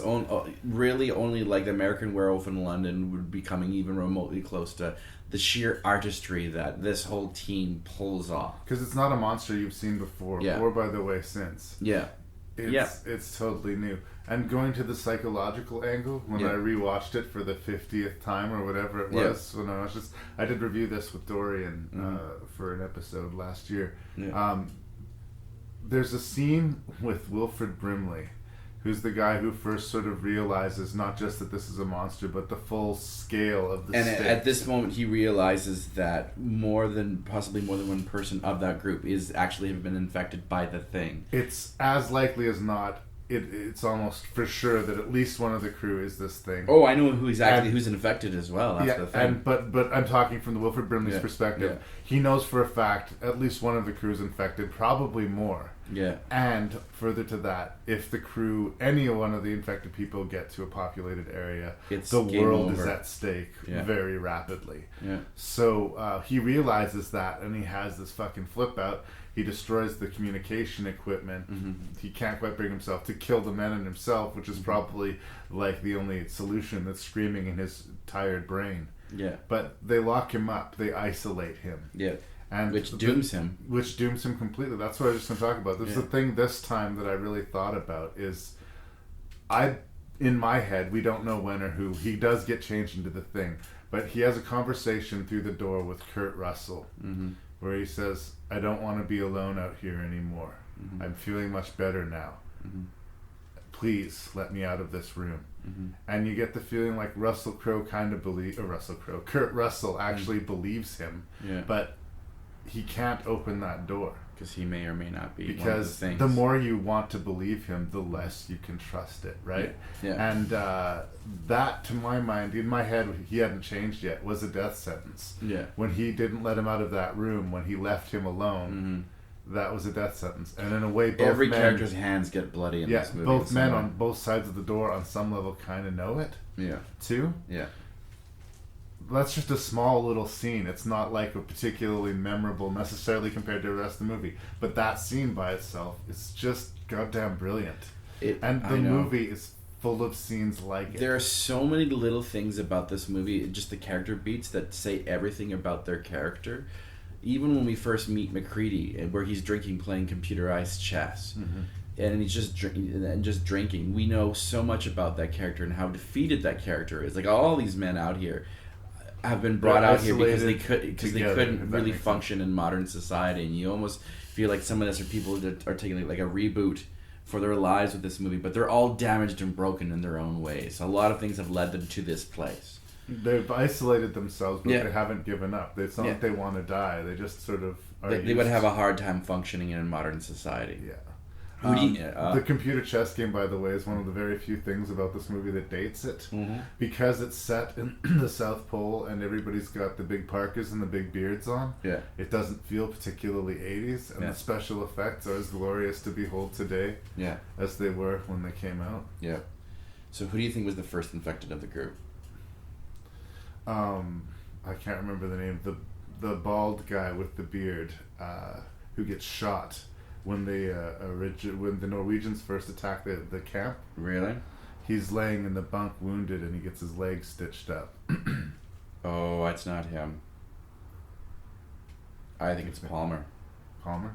Yep. I think the pothead is the first one to go. I think he's the person that we see the shadow sort of turn around. The dog walks up to them and walks in. I think it's Palmer. Well, I mean, again, you can go through this movie frame by frame. Palmer's the one I think that... I mean, Windows drops the key. I think Palmer picks it up, goes to the blood bank, lets it out, and then puts it back in what's-his-name's pocket. Yeah. Well, again, you don't know who is what. That's part of the great thrills of the movie. Yeah. And part of the unbelievable tease of the end of the movie. Because... not only do we have, all of our team whittled down to an unsurvivable Oh, we're position. Going there already. Okay. No, I'm just talking about, generally, Yeah. Not only, we kind of expect in a monster movie we're going to get whittled down to a handful of survivors, right? Like, we're anticipating that. Yeah. But the fact that our heroes, death, is or is not the end of this, right? Some scientific team is going to come to see what the fuck happened, and they're going to thaw out the bodies, and one of the bodies is not a human being, and this all starts again. Yeah. Much like the end of Halloween, I think that his willingness to go dark with the ending gives the movie more punch, makes it more memorable. He says this is the first one of his apocalyptic series, which is Prince of Darkness and In the Mouth of Madness. Prince of Darkness, again, has a very hard-to-read ending, right? So, I appreciate that approach a lot. Yeah. One of the things that makes this such a masterful movie, when we think of, best... at least tense action thriller sequences ever put in film. You could think of maybe the chase sequence in, The French Connection, or, the last 10 minutes of The Godfather, or, the sequences in Jaws, or whatever. Just well-made, terrifying, crazy sequences. One of them so much is that heart attack defibrillator sequence. Who's the actor that has the heart attack? I don't know the name of the actor. But that's the character's name. Charles Hallahan, who's playing Norris. Ah, right. Yes. Well, that whole sequence essentially starts long before even the heart attack is even sort of hinted at. But that sequence where all of a sudden, Hallahan? The actor is Charles Hallahan. The character is Vance Norris. Vance Norris. So when Norris has his heart attack. At that point, we're taken so out of what's been going on, and a lot of chaos has happened already. Like, at this point, they're well aware that there's an alien in their midst and what it can do. Mm-hmm. And all of a sudden, very quickly, we forget about it because here's this character having a heart attack. Yeah. And we have, which builds up to the defibrillator sequence.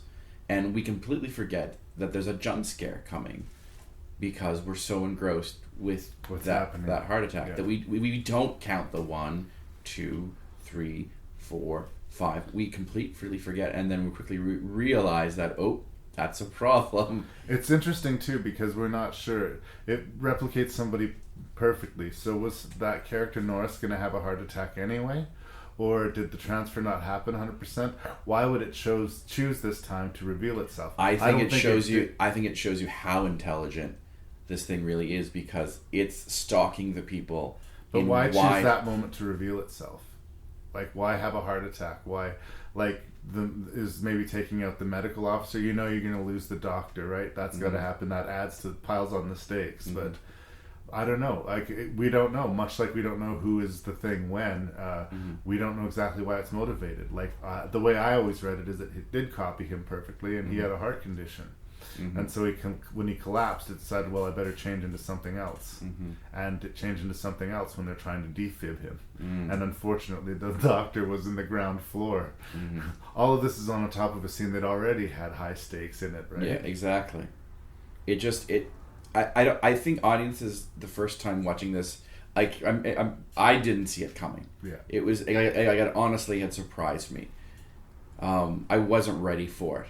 And all of a sudden, he pushes the chest in and the teeth show up and you're just, oh my god. And then even more insanity incurs. It's one of the craziest monster spaghetti scenes you've ever seen. Yeah. And it's in the middle of a completely cogent, composed, psychologically rich horror movie. Yeah. And yet this monster mayhem just is fucking unleashed. Yeah. And you were not ready for it. No. Well, for me, the scene that's obviously the memorable one. Yeah. I saw this movie when I was so young, I didn't know what it was called. Yeah. I just had this memory of this fucking dog being put in a cage with a bunch of other dogs. Yeah. And then wolfing out or tentacles spitting out of it. Yeah. And this big soup of dogs being fucking flamethrowered as being so traumatizing to a little fan of the littlest hobo, you know? Until when I finally found the movie again, I think when I was 13 or 14, I was like, oh my god, it was The Thing. Yeah. That was the movie that so traumatized me. Yeah. There's some ugly things that happen in this movie. Oh my god. If you can't handle animals being, mutilated, you will have a problem with this movie. I'm a dog lover. Yeah. And it stings. If you have a problem with people bodies being twisted in deep, dark, mysterious ways, you will have a problem with this movie. This movie is aesthetically both gorgeous and ugly at the same time because these people are in a horrific place. There's nowhere to go. And they're all very human as well. Like, you do almost like all of them and understand them to a point. Even Childs, who's completely and utterly selfish, we understand why he does the things that he does. And he's right in a lot of ways. He's a survivor, and if you know you can't trust everybody, you have to operate like you know you can't trust everybody. Yeah. It's a hard line to take, but it's not stupid. No. And once again, there's so many little scenes that really just each character gets their little moment in this movie. It takes the time to do that amidst the chaos and insanity of this movie. One question that a lot of people ask, and the director refuses to answer, is at the end of the film, after the camp has been burnt down or is currently burning down, and everyone is essentially going to freeze to death, is whether or not either McCready or Childs, one, if not both, are the thing, has remained with this film since it's been released. It's one of those questions that people debate about, they nerd out, they geek out, they obsess over. I think I figured out who is the thing and who is not the thing by the end. What are your theories, though? Well, first of all, I don't think you figured it out because I happen to know that John Carpenter has told people different endings depending on when he's been asked. Mm-hmm. I think that much like a lot of his movies, it's dark and ambiguous. Mm-hmm. I was always of the opinion that Childs must be a thing because there's just no real good explanation for his disappearance other than he was hiding behind a barrel while the climax of the movie took place and didn't want to contribute anymore. Either if you're abandoning them, which again is not a stupid move, abandon them. But why? Like his appearance. Why come back then? His appearance alone is highly suspicious. Yeah. And I think we're supposed to believe that he's the thing. Although Dorian, when she and I reviewed it, talked about the video game. And in the video game, Childs dies and the Kurt Russell character survives. Yeah, I know Carpenter has said at least... The game is canon. The game is canon. Here's the thing, though. I think that was a distraction. What is one thing that we figure out early on that it's established in this universe? One of the rules of the creature early on. Do you remember? You've been taken over by the thing. It's a clue that it's given more than once in the film. What are one of the clues that... The clothes get torn up? Exactly. When the thing, grabs hold of you and starts digesting you and duplicating you, your clothes are at least torn and ripped and whatnot. Yeah. If you look at the jacket worn by Childs throughout the majority of the movie, it's this jet black dark parka that he wears throughout the movie. And the last time we see him as a human, and he's already shown that he's very selfish and can't really trust anyone, and will go out of his way for him and for me and me only. But he's looking outside the window. This is near the end of this movie. And we've seen this shot before, but he's in the coat rack room looking outside, waiting to see, I think, the Wilford Brimley character might be coming back. What's his name? He's looking for Dr. He's looking for Blair. They're all looking for Blair because at that point they think it's this thing. And he's wearing this jacket in the coat rack, and it does the shot of him, and it pulls back. It then shows the shot of the stairs a little bit, and it pans away. When we see Childs again, and also there's the sequence of how the jackets are put in that room. We then see very quickly, about not even a minute later, they do that same sequences of shot, and it's just establishing mood before we have the final battle with Kurt Russell and the thing. But it shows the coat room again, and the doors open where allegedly Childs has gone out, but the jackets are all different again. The sequence of jackets are different, and you see the black jacket. I think I've seen the same YouTube video you're talking about where there's someone going through this frame by frame. I mean, I'm not convinced. He's wearing a different jacket. Yeah. I'm not convinced that Carpenter made a choice. I think much like he's done in the past, he made Then why do that shot? Why do that shot? And it shows you how Blair got to Childs. Was going down. That's the last time we see Childs. So it's just suspicious. We're supposed to think Childs is the thing. We're supposed to want that, but we're not supposed to know it. I disagree, but I mean. And then why have that second shot a minute later? Like it's setting up the empty room. Yeah, of the empty room showing Childs. I would have to watch it again, but I think. And why have one of the clues having jackets? I mean, the thing that makes it complicated for a shot that lasts 3 seconds, if that's his big fucking clue, then I would say that's one of the weakest tactics that he takes in a movie where he's made 0 mistakes, as far as I'm concerned. Yeah. So I think he wanted it to be an ambiguous ending, and I'm okay with it. Oh, it is ambiguous, but and then it led to that one of those eternal questions about whether or not who's the thing or not. He's wearing a different jacket. I don't buy the whole argument because in the same response he talks about the breathing, how Russell we can see his breath, and how Childs is not. Fan nerds freaking out over that I don't buy, and something else that Trek, right? and this is something else that is critical of that theory because it's established in the prequels. And I don't think this is canon, is that the thing can't digest and process metal, and Childs has an earring. You see it clearly. But again, that hadn't been made yet. That rule may or may not have been invaded. I think Childs is the thing. He also does that laugh, and I do think that's what's in that bottle is not alcohol, and that's how he knows that he's fucked. And he does that little... I think what we're doing basically now is the equivalent of 2 Star Trek fans talking in Klingon. Sure. It's so we want to understand every corner of this movie that we're designed not to understand.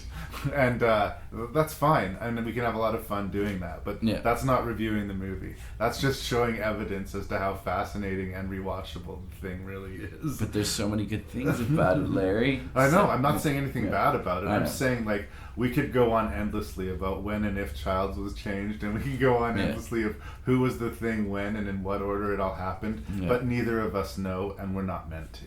I'm sorry, I don't mean to be crushing you. I'm just saying that's where I land on it. All right, fine. Be that way. We both love The Thing. Let's fight about how much we love The Thing. You've hurt me too much. I'm sorry. I think, like, for me, Childs is the creature, and he doesn't need to kill the Kurt Russell character because they're both dead. As Kurt Russell very just rightly says, we don't survive this. Yeah. Like, we can't survive around a fire for several months with no supplies out here. We either freeze to death or we starve to death, but we're fucked. Yep. And so the creature doesn't need to kill him. What would be the point, right? Like, but it could digest him. He's going to be frozen in the he was able to survive frozen in the ice for thousands of years, right? Yeah. He's just going to freeze again, and someone's going to come to recover the team, and this all starts again with The Thing 2, which happily they never did make, and maybe shouldn't, because this is such a fucking classic movie. Yeah. And speaking of it, it's a remake that totally justifies the existence of remakes. Yeah, it's basically an adaptation of a short story called Who Goes There, which is also on that website that I can't remember right now. Anyways. Anyways. No. How do we love thee? Let us count the ways. Yeah, I don't know what more we can say. Wilford Brimley's so good in this movie. Everyone is so good. We haven't talked enough about the cast. No. From David Clennon to Kurt Russell to Wilford Brimley. Yeah. Everyone and like all the men get their little moments, which makes Richard Mazer plays Clark. Yeah. The guy who Kurt Russell blows the brains out of, who's completely innocent. Yeah. But because he's always so quiet and never says anything, we're always suspicious of him. Yeah. Again, this is one of the smallest roles in the movie, and it's so completely fleshed out by the actor. Yeah. It's a B movie with an A cast and with a director who's just firing on every fucking cylinder. I know. The Thing. I can't imagine how dejected he felt when he saw the opening weekend grosses, and they soon realized that this film was just not going to be the hit because it's so good. This is why I think it will be same weekend as Blade Runner being released. I can't believe that. Two films that home video saved and have now made an ultimate. It's considered a classic of its. A lot of genre. great classic movies bombed, right? It's a Wonderful Life and The Wizard of Oz. Did not have initial financial returns theatrically, but became classics. When we started this, a lot of people blame E.T. for nobody wanted a scary alien. Everybody was in love for E.T. Yeah, I think that history will show a greater love for The Thing than for E.T. Because it's just a better fucking movie.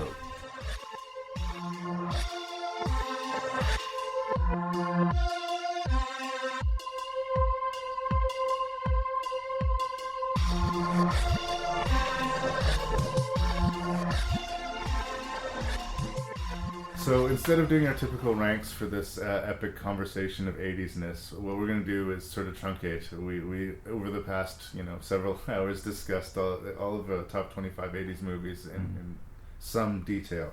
So what now we'll do very quickly, just in summation. It's a recap.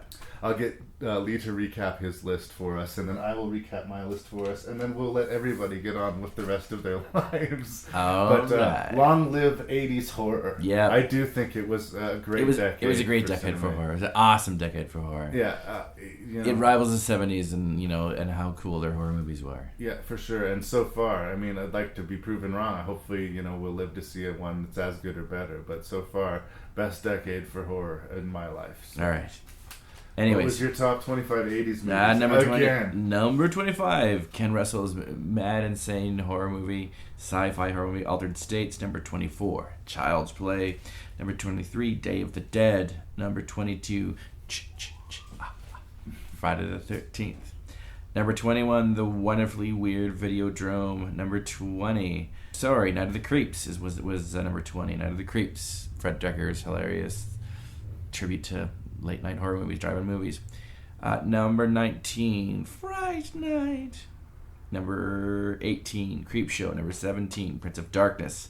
Number 16, Pet Sematary. Number 15 was Gremlins. Number 14, The Wonderful Carnivorous Cannibal Holocaust. Number 13, The Wonderfully Goofy Reanimator. Number 12, Tobe Hooper's Finest Hour, Poltergeist. Number 11 was the Wes Craven classic A Nightmare on Elm Street. Number 10, That Always Lovable, because it's the Blob. Number 9, Run, Go, Get to the Chopper. Predator. The number 8, the wonderfully disturbing date movie, The Entity. At number 9, Help Me with the Fly. Number 6, we have the wonderful Living Dead, Return of the Living Dead. The Surfing Dead. Sorry. Number 5, the Pulitzer Prize winning classic Evil Dead 2. Number 4, the best movie that ever starts with the letter A, Aliens. Mm-hmm. Number 3, we have The Shining. Quiet. Oh, wait a second. That's The Shining. Stanley Kubrick's master horror opus. Number 2, the best werewolf movie ever made. Best there ever was. Best there ever will be. That's right, I'm looking at you. AWNL, The American Werewolf in London. And at number 1, I've said it once, I'll say it again. Best horror movie of all time. I don't care what anyone else says, they're just wrong. I have the wonderfully John Carpenter's remake interpretation of The Thing. Nice. It's all good. I'll do mine here really quickly for you. I had a real hard time making this list, and like I said, I was picking movies to represent a whole corner of cinema so that I could cross those movies off the list. Yep. So it was a tough list. In 25th position, the much discussed Lost Boys. Yep. A fun, quintessentially 80s vampire movie. Number 24, The Road Warrior. Number 23, I put Henry, Portrait of a Serial Killer. Good choice. I didn't even think about that. And the thing is, I looked at that title. 22, The Vanishing. Yep. 21, Pumpkinhead. Yep. 20, Prince of Darkness. Yep. 19, Communion. Yep. Again, not so much a horror movie, but a movie that really scared me, especially when I saw it as a kid. 18, Clive Barker's Hellraiser. 17, Evil Dead. 16, Evil Dead 2, Dead by Dawn. 15, Night of the Creeps. 14, The Burning. 13, My Bloody Valentine, but by rights those probably should be further down the list. Mm-hmm. They were representing for the slasher cinema of the 80s. Yeah. 12, Creepshow. 11, Poltergeist. 10, Return of the Living Dead. 9, The Entity. 8, A Nightmare on Elm Street. 7, The Blob. 6, The Fly. 5, Predator. 4, Aliens. 3, An American Werewolf in London. 2, The Shining. And we agree with number 1, John Carpenter's The Thing. Yep. The 80s were totally radical, dude. Dude. I feel like we're having a Max Headroom moment. Good? Oh, Max Headroom. I wish it was like the 1987 and Saturday morning and I just woke up and I was eating bowl after bowl of Frosted Flakes waiting for my favorite cartoons to start. Yep. But alas, here I am knocking on 40 and wrapping up another quality episode of Rank and Review with my dear friend, Mr. Lee Beckman. You're welcome. Can I give you the final word on horror in the 80s? Well, it was definitely monster-driven. That's the one thing I will say about the 80s. It was glorious. It was a glorious decade. It was a glorious decade for genre movies in general, not just horror movies. There was, you could have opened up this list to make, sci-fi movies, but there was a lot of classic movies that were made in the 80s that I don't think the 90s have as much. It's a weird contradiction to say because they have this goofy fun to them, a lot of them, but they also have a realness to them. Maybe it's the prosthetic effects, maybe it's just, the fact that I'm looking into my past when I watch this. Yeah, but the 90s were still prosthetics. It was the CGI was starting to rear its head, but there's something special about that time because, it was my childhood, but I really do think it was a great time for genre cinema. Yep.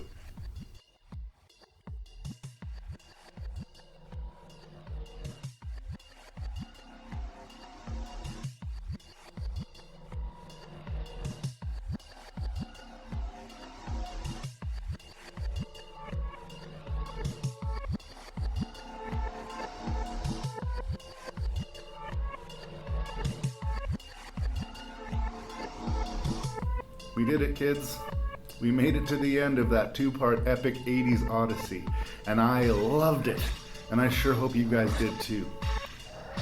Thank you so much for listening to this episode of Rank and Review. I hope you tune in 2 weeks from today, or I guess depending on when you listen to this. We do drop every second Wednesday, and shall continue as long as I believe people are listening.